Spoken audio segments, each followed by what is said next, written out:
Bonjour tout le monde, alors aujourd'hui on va parler d'un sujet un peu spécial, les scènes de sexe dans les RPG japonais. Alors je dis un peu spécial parce que c'est en général quand on parle de RPG japonais, on parle de petites culottes, de tenues indécentes, des choses assez légères. Mais la vraie question de la sexualité entre des personnages du jeu est souvent réservée plutôt aux RPG occidentaux de type Fallout, Cyberpunk, Witcher, où là ça paraît assez naturel. Par contre, le RPG japonais, c'est assez rare d'en parler. Et non, je ne parlerai pas des jeux hentai, mais bien de RPG classiques et vendus pour tout public. Voilà, on voit ça après le générique.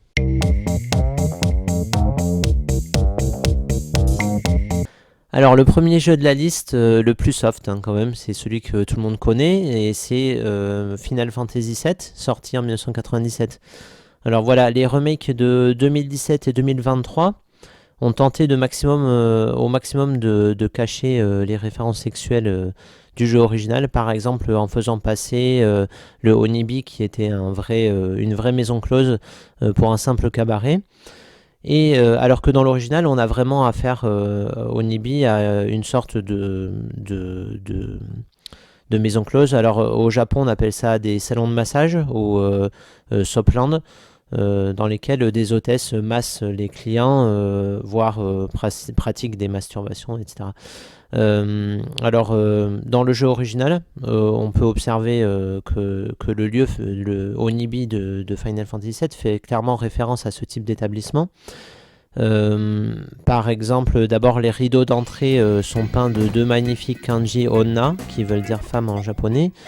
Ensuite, on a les chambres spécialisées dans le jeu à on va dire, des fétichismes ou à des, des passions, des orientations sexuelles bien particulières, dont une où on voit les membres de la Shinra s'occuper d'une jeune hôtesse qui a l'air d'avoir passé un sale quart d'heure.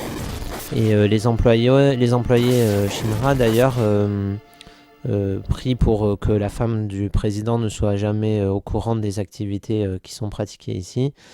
Ensuite, on voit que l'hôtesse qui guide Cloud dans le Sopland dit avoir peur de Cloud quand il lui demande sèchement d'ouvrir la porte ou de fermer la porte, donc comme une hôtesse dans une maison close de type Sopland. Ensuite, il y a une scène clairement homosexuelle dans laquelle Cloud entre dans un bain avec d'autres hommes et la caméra échappe à la scène avec des textes du type alors comment ça va, tu n'as pas trop mal. Voilà, donc ça c'est un type de salle dans laquelle entre Cloud. Il peut aussi entrer dans une autre salle où il a un autre problème, une vision, donc qui a rien à voir. Bref, Final Fantasy VII présente vraiment ce lieu comme un lieu de service sexuel, ce qui n'est pas vraiment le cas dans la nouvelle version. Second jeu dont je voudrais parler, c'est le très mature Shadow Hearts 2, sorti sur PS2 en 2004. Alors le jeu est noir, violent, passionné et s'adresse vraiment pas à un public jeune, shonen, qui consomme généralement les classiques, les RPG classiques. Voilà, la scène concerne le grand méchant du jeu, Rasputin, et Victoria, qui est une autre méchante et qui est sa concubine ici. Voilà, les deux vilains du jeu qui ont l'air pourtant assez froids dans cette scène se montrent très chauds, très proches l'un d'autre, puisque on voit Victoria qui se rhabille et qui s'en va naturellement, qui sort du lit dans lequel ils ont couché, ils viennent de coucher ensemble. Voilà, et donc on peut voir vraiment que c'est un couple solide dans le jeu, qui a des relations sexuelles régulières. On retrouve une scène quasiment identique dans le jeu Xenogears, sorti en 98, qui est un jeu également extrêmement mature.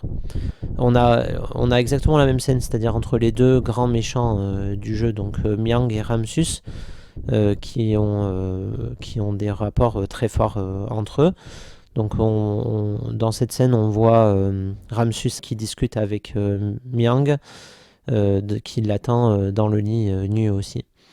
Voilà, donc ça renvoie aussi cette scène à une autre scène du jeu dont je ne dévoilerai pas, que je ne dévoilerai pas pour pas spoiler le jeu, et qui est aussi très charnel. Faites le jeu, vous ne serez pas déçus. Voilà, ensuite on passe sur PC 98. Alors deux autres jeux très matures sur PC 98, mais qui ne sont pas interdits aux mineurs, en tout cas dans leur version PC 98, mais qui sont vendus pour tout public. Le premier est Illusion City, sorti en 94 sur PC 98, mais aussi sur MSX et Mega CD, avec deux scènes très explicites cette fois aussi, une hétérosexuelle, une autre homosexuelle, qui laisse voir des personnages en plein ébat.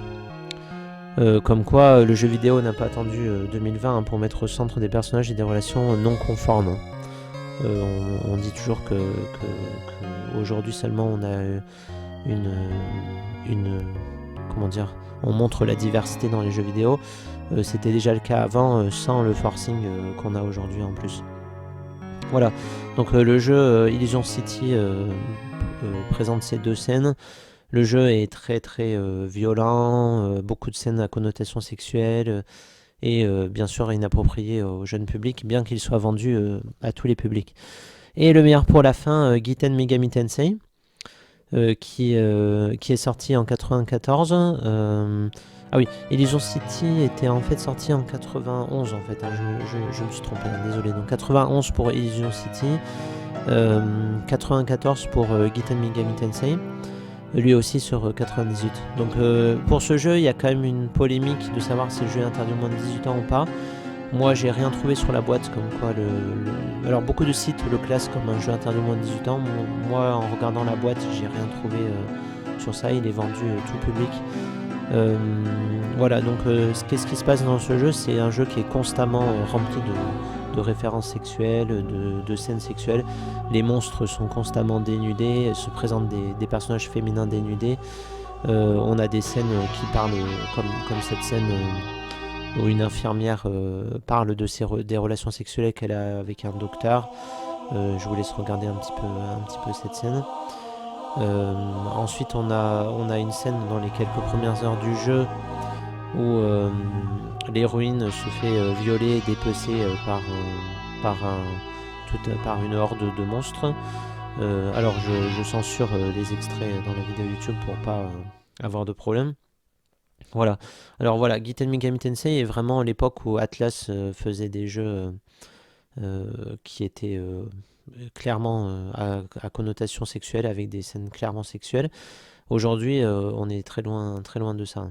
Voilà, alors ma liste est loin d'être exhaustive. J'espère que vous avez pu découvrir un petit peu ces jeux grâce à cette présentation. Si vous avez si vous connaissez d'autres scènes dans d'autres jeux qui à connotation sexuelle, n'hésitez pas à en parler dans les commentaires.